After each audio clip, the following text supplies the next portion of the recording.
Hello everyone. हम सभी जानते हैं कि सीबीएसई बोर्ड का अभी हमारे पास जो है रिज़ल्ट आया है और रिज़ल्ट के लिए मैं कॉन्ग्रेचुलेट करने के लिए जनरली मैसेज नहीं लेकर के आ रही हूँ। फिर भी मैं जिन स्टूडेंट्स ने अच्छे नंबर से और अपनी मेहनत से जो उनके डिज़ायर्ड रिज़ल्ट को गेन किया है उनको मैनी मैनी कॉन्ग्रेचुलेशंस। लेकिन आज ये जो सेशन मैं लेकर के आ रही हूँ, जनरली मुझे एक स्टूडेंट का मैसेज आया है और मैसेज का कंक्लूजन मैं आपको बताती हूँ और इस सेशन का रीज़न भी बताऊँगी। स्टूडेंट का मैसेज है, उनका रिजल्ट तो अच्छा आया था। ही स्कोर 60+ परसेंटेज, यानी फर्स्ट रैंक है उनकी, ठीक है। बट उनकी इच्छा थी कि वे दूसरे शहर, एक बड़े शहर जाकर के मेट्रो सिटी में जाके पढ़ाई करें, और लेकिन उनके पेरेंट्स का किसी कारणवश जो है ये इस पर पार्टिसिपेशन नहीं हो पा रहा है और वो उन्हें बाहर नहीं भेज सकते। तो स्टूडेंट ने काफ़ी लंबे चढ़े मैसेज में अपने जो है अ, ये चीज़ शेयर की है कि वो इस चीज़ से काफ़ी ज़्यादा अपसेट हैं कि उनके पेरेंट्स उनकी प्रॉब्लम को समझ नहीं रहे और वो उनकी लाइफ बर्बाद करने के पीछे तुले हुए हैं। ऐसी कई सारी बातें उन्होंने लिखी हैं। तो ये जो सेशन लेकर के आई हूँ, अगर आप एक पेरेंट हैं और स्टूडेंट हैं, उन सब के लिए है। और अगर कोई पेरेंट है वो अपने स्टूडेंट के साथ, अपने बच्चे के साथ शेयर कर सकते हैं, और अगर कोई स्टूडेंट है तो वो अपने पेरेंट्स के साथ शेयर कर सकते हैं। तो सबसे पहले मैं एक चीज़ ये बता दूँ कि जो भी आप पढ़ाई करते हैं स्कूल लेवल पे या ग्रेजुएशन लेवल पे, पोस्ट ग्रेजुएशन पे, उसकी रिक्वायरमेंट और जो ग्राउंड लेवल पे आप एग्जीक्यूट कर रहे हैं उसकी रिक्वायरमेंट बहुत डिफर होती है। वो डिफरेंस कहलाता है स्किल गैप डिफरेंस, ठीक है।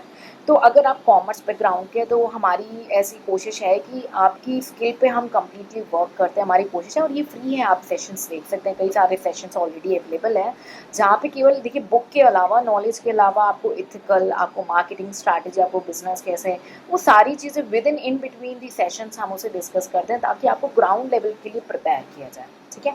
अब मैं आपको ये क्यों बता रही हूँ कि स्किल गैप है, ठीक है। तो आप, ऑनलाइन का ज़माना है, आप जिस भी शहर में हो, ठीक है, आप पढ़ाई कर सकते हो। अब कहते हैं एटमॉस्फेयर फ़र्क करता है, आई एग्री। बट आप ऐसे एटमॉस्फेयर में जा करके जहाँ पे अपने पेरेंट्स को बैक करके वहाँ पे जा करके आप कुछ नहीं सीख सकते, जाना मत।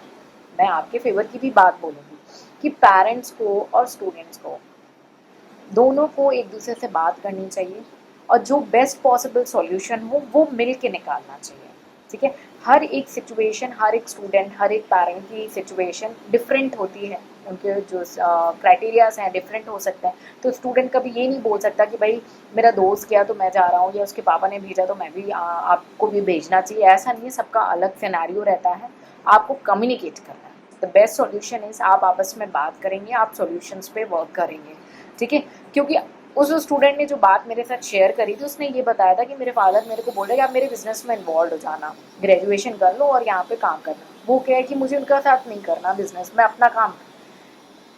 आप स्टार्टअप का ज़माना है, तो ये एक तरीके से आपके लिए स्टार्टअप का काम करेगा। आप अपनी स्किल से इसको किसी और मुकाम तक लेके जा सकते हो, कहीं और बहुत दूर लेके जा सकते हो।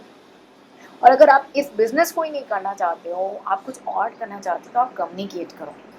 This is the only solution. क्योंकि मैं नहीं चाहती कि कोई भी स्टूडेंट या पेरेंट मेंटली स्ट्रेस्ड हो, आप ट्रॉमा में हो और बच्चे को सिर्फ बाहर भेजना है, तो आप उसकी जिद में पेरेंट ने भेज दिया, वो फाइनेंशियली ड्रेन हो रहा है, वो इमोशनली और हेल्थ वाइज भी ड्रेन हो रहा है। ये चीज़ें नहीं होनी चाहिए। तो चाहे स्टूडेंट हो या बच्चा हो या पेरेंट हो, आपने एक दूसरे की स्वीकृति के साथ खुशी खुशी कोई भी स्टेप लेना है, तो उसका एक ही सॉल्यूशन होता है, कम्युनिकेशन। तो आपको एक दूसरे के साथ बातें करनी है और हर एक पर्टिकुलर फैक्ट बेसिस पे सॉल्यूशन निकालना है। अगर आपको सपोर्ट की ज़रूरत है, आपको लगता है कि नहीं आपके बीच में कोई मीडियोकर चाहिए, तो आपके पास कोई नियर बाई पर्सन हो, आप उनसे बात करें, लेकिन इमोशनली एक दूसरे को एक्सेप्ट करके ही कोई भी डिसीजन मेकिंग करें, ठीक है। जो है मेरी आज भी यही बिलीफ है कि पेरेंट्स के साथ जो है स्टूडेंट्स को हमेशा अपने पेरेंट्स के ब्लेसिंग्स के साथ ही आगे बढ़ना चाहिए। हम जितने भी मॉडर्नाइज हो जाए, जितने भी एडवांस्ड हो जाए, कपड़े बदलने से सोच को नहीं बदलना है, सोच को विकसित करना एक अदर ब्रॉड एंड गोल्स, ठीक है। तो आई बिलीव ये मैसेज मेरा उस पर्टिकुलर स्टूडेंट को भी मैं भिजवाऊंगी ताकि उनको ये मेरा मैसेज मिले। आपको अपने आप को कमरे में बंद नहीं रखना है, आपको बात करनी है। और पेरेंट्स से भी मेरी रिक्वेस्ट है, किसी भी चीज़ के आगे अपने साथ आप टाइम निकालें, अपने बच्चों के साथ बातें करें, उनको छोड़ मत दें। आपने उसने जिद की, आपने बोल दिया और आपने छोड़ दिया, अपना देख लेगा करके नहीं। इमोशनली ट्रबल नहीं होने देना है, सिचुएशन आगे बढ़ने से पहले रोकनी है, बातें करनी है। चाहे पेरेंट हो या स्टूडेंट हो, दोनों को आपस में बातें करनी है। मेरी ये एक अपील है आपसे, हम्बल रिक्वेस्ट है। बहुत सारे बच्चों के कई तरीके के रिजल्ट आए होंगे, हर कोई अपने डिफरेंट डिफरेंट इमोशनल लेवल पे कुछ इंजॉय कर रहा है, कुछ बेयर अप कर रहा है, कुछ फेस कर रहा है, बट ये काफ़ी नहीं है। आपको फेस करना है, आपको कम्युनिकेट करना है। आई बिलीव मैं आपको एक रोड मैप दे रही हूँ और ये मेरा गारंटीड है। मैं पिछले कई सालों से ऐसे सेशन लेती हूँ जहाँ पे स्टूडेंट से बात करती हूँ, पेरेंट्स से बात करती हूँ और इन चीज़ों को ग्राउंड लेवल पे समझती हूँ। आप आपस में ही सॉर्ट आउट कर सकते हैं सारी चीज़ें। अगर स्टिल आपको कोई सपोर्ट की ज़रूरत है, I am always there, feel free to write me. Take care, bye bye and जय हिंद।